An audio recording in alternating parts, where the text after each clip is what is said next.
Trump's reciprocal tariffs reshape U.S. trade landscape.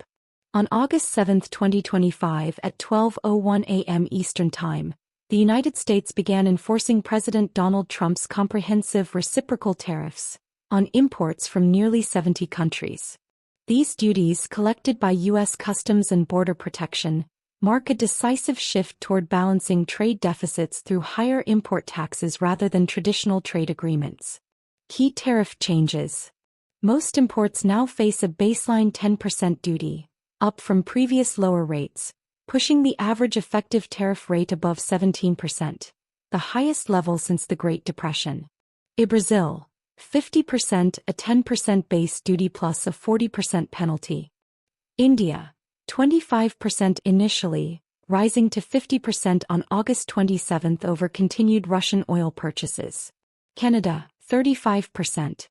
Switzerland, 39%. Laos and Myanmar, 40% each.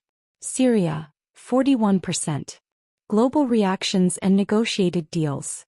In the weeks leading up to August 7, frantic negotiations yielded concessions from major trading partners. European Union, Japan, South Korea agreed to a 15% tariff cap. United Kingdom secured a 10% rate.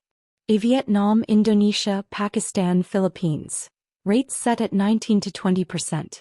Several nations decried the measures as unfair. India's Ministry of External Affairs labeled them unjustified and unreasonable, defending its energy imports as vital to national interest. Economic implications.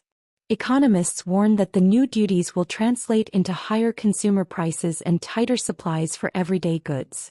Their inflationary impact. A typical household could pay an additional $2,400 annually in tariff-related costs. Sector effects. Coffee from Brazil, clothing, electronics, furniture and auto parts are particularly vulnerable to supply chain disruptions and price hikes. William Reinsch of the Center for Strategic and International Studies predicts some supply chain rearrangement and a new equilibrium with gradual price increases. Enforcement challenges.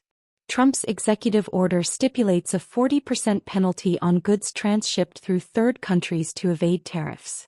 However, details on how U.S. Customs will identify and prosecute such schemes remain murky, prompting concerns over loopholes and inconsistent enforcement. What lies ahead?